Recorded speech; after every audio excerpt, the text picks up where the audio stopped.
Despite the French Open being one of the greatest tournaments in the history of tennis, it has the most problematic crowd out there. While they're very knowledgeable and appreciate good tennis, the French crowd are mostly known for being professional booers.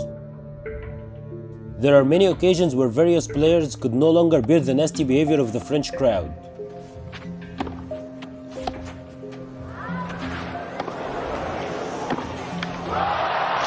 Wonderful stuff. So now, 2 set points. There was somebody yelling in the crowd during the middle of that rally, and I think that's what Federer was referring to. In the 1999 final between Martina Hingis and Steffi Graf, the crowd completely turned on Hingis after she crossed the net to check a mark on the clay. You can look at it the other way too. I think Steffi definitely is match tough, and I think Hingis hit a few drop shots from the baseline. Not supposed to go on the other side of the court. That's a no-no. She doesn't know that. She obviously doesn't know that. Maybe they have different rules in the men's and women's game, but in the men's game, if you do that, you're history.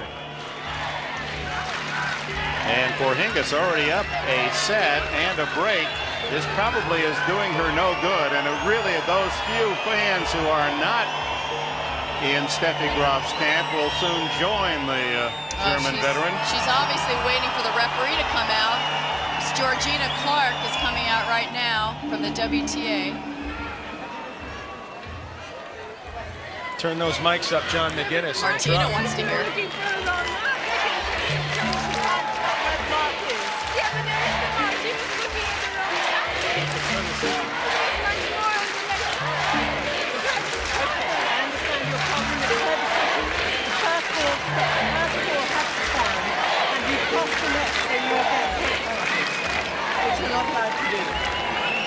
Point penalty if you cross the net.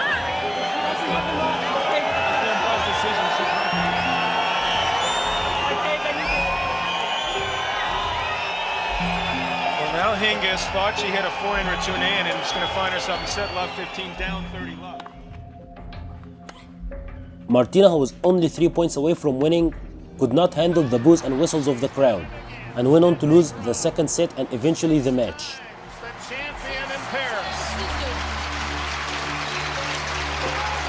Can't wait to get off center court. The loss itself was very hard to swallow, but the crowd behavior made it 100 times worse. Martina couldn't handle it to the point that she left the court in tears while the crowd was still booing her. Martina Hingis in the arms of her mother. Eventually, her mother had to take her back to the court for the ceremony, with Martina still sobbing on her shoulder. Coach and player, this is mother and child. Dick, when I was a player, I was always very aware of the other players' feelings when they lost a match, but now, as a mother, it's got to be tough for Melanie Molitor. Her daughter's 18 years old, still a teenager, and to hear that crowd cheering against her had to be pulling at her heart.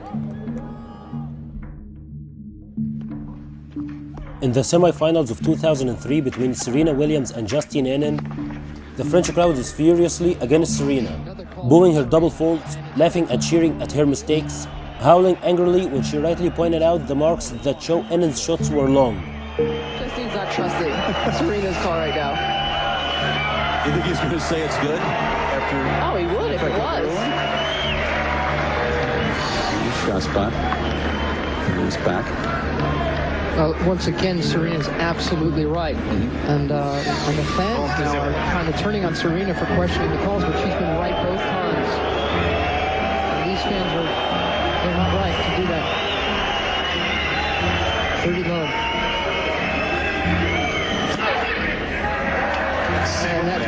That's ugly. Totally. It's been out of character what's going on the entire tournament here, but the sheer of fault. Serena wants a first serve because of that. I don't think she'll get it. She had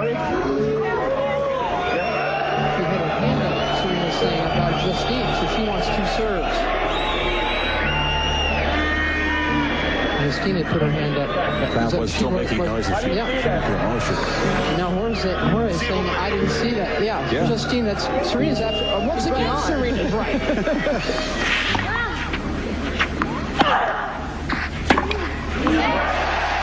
Another break. She misses it.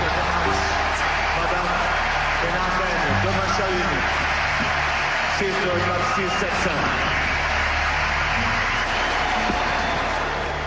the post-match interview, Serena could no longer hold back her tears. It's a little difficult. All my life I've had to fight. So it's just another fight. I'm going to have to learn how to win, that's all. Do you even know what to do? Yeah, I just got to keep smiling, you know. And I think if you smile, things will work out. And she played well today. She definitely deserved to win.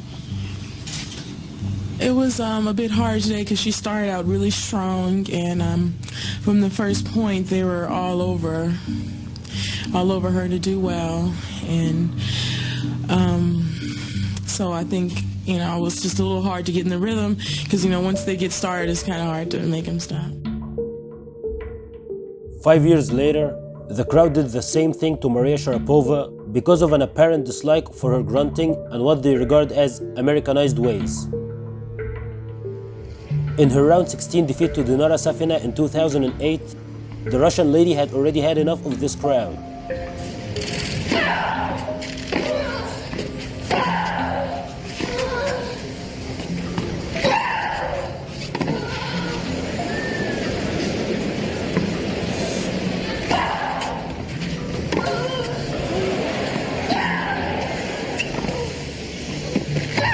Oh, that's so good! It's incredible.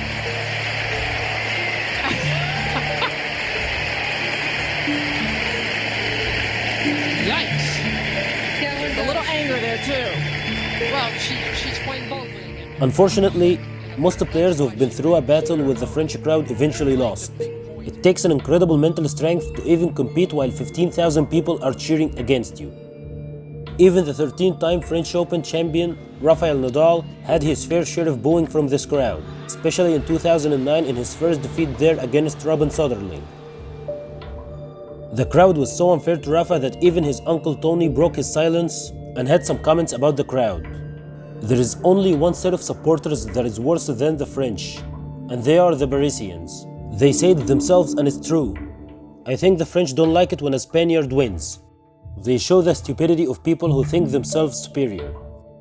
However, this was not the first time that Rafa got booed in Paris. In 2005, when he was just an 18-year-old teenager, he had to face the French #1, Sébastien Grosjean, in the 4th round. A booing and jeering crowd held up the players from resuming the match just after Rafa had broken for a 1-0 lead in the second set after taking the first set 6-4. The fans were annoyed with the Argentine umpire Damian Steiner, who rightfully refused Grosjean's request to check a ball mark on the clay. Oh, there's that off forehand, just deadly. Grosjean thought one of the balls would hit outside that baseline. He's going to have the umpire come and look at the mark, but the umpire saying, listen, it's too late. You have to stop the point. You have to stop the ball immediately. They say, and that's exactly what you did. You played the point. You have to stop immediately. Let's see if we can hear Grosjean. Damian Steiner, Argentine, in the chair.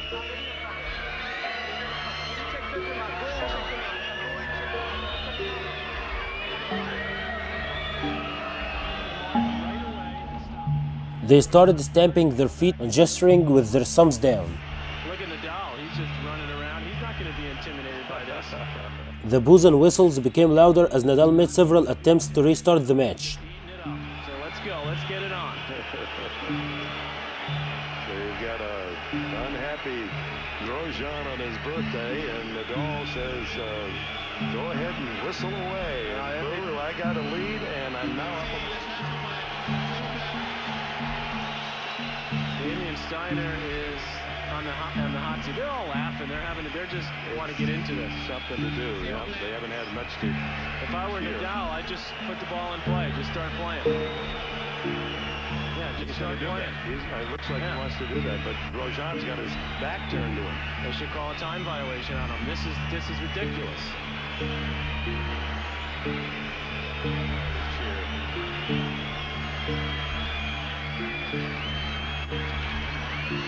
I agree with you here. If Nadal just goes ahead and serves, and No, look at Grosjean won't let him. Yeah, he's saying no, I'm not ready. I mean, it's... Yeah, Nadal was ready to serve there, and Grosjean gave him a hands down. Don't play. Now he's got to milk the situation here. Maybe this could turn the course of the match. No. Well, trying to build a little drama here.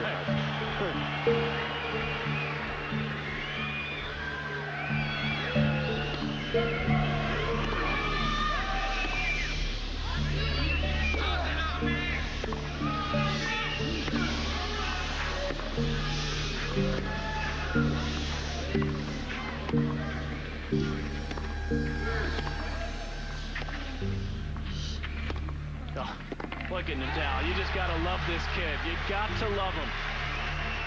I mean, he's been... The crowd were then delighted to see Nadal losing his focus and getting broken the very next game, which all led to Grosjean winning the second set 6-3. Got the line. Got a little bit lucky there. Grosjean putting his hand up. He missed. However, Rafa quickly recovered and completely wiped out the Frenchman with a bagel followed by a 6-3 to close out the match and silence the 15,000 people who were being totally unfair to him. Et on a vu Brastin qui dit c'est pas grave, continue, c'est comme ça, il faut y aller. Évidemment, on peut se dire après coup, est-ce que c'était le bon choix? On va le voir au ralenti. Fred Godard, vous allez nous remontrer. Allez, bravo, très heureux Nadal, bien sûr, parce que ça n'a pas été si facile que ça. Le seul à lui avoir pris un set, eh bien c'est Sébastien Grosjean, deux joueurs qui s'apprécient. Et après 3h10, eh bien voilà, 6-3 dans la quatrième manche pour l'Espagnol. What was your reaction yesterday to the controversy, the crowd, the disruption with Grosjean, and the conditions changing? It seemed to disrupt you a little bit. I don't know. No, that is a strange situation for me, and I don't have very good concentration in after this moment, and after I can improve in the first set, and I go back for the 3-love. No? The Spaniard then reached the semi-finals and managed to beat the world number 1 Roger Federer in their first ever Grand Slam meeting, showing the entire world that he will surely become one of the greatest tennis players of all time. Happy birthday, Rafi! 6-3, 4-6, 6-4, 6-3.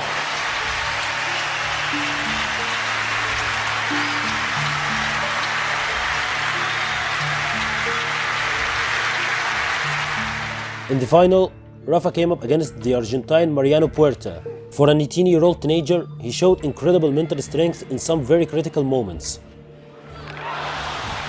40-30 salva la primera bola de set Nadal con esa jugada de dejada. Rafa otra vez. A por esta. Oh, esta vez se tiró de nuevo el argentino, pero esta vez no superó la red. Which eventually led to him winning his first ever Grand Slam tournament in Paris. And of course, the rest is history. En su primera aparición, campeón de Roland Garros con todo merecimiento, Emilio. Sensacional partido, se le ha complicado en el primer set. Please don't forget to hit the like button, subscribe to my channel for more original content, and let me hear your opinions down in the comments. Thank you so much for watching, and see you in the next video. Ahí está el doctor Cotorro. Felicitaciones para el nuevo campeón de Roland Garros. Ça devient tout simplement risible au niveau de jeu de Novak Djokovic. Rafa qui n'est pas content du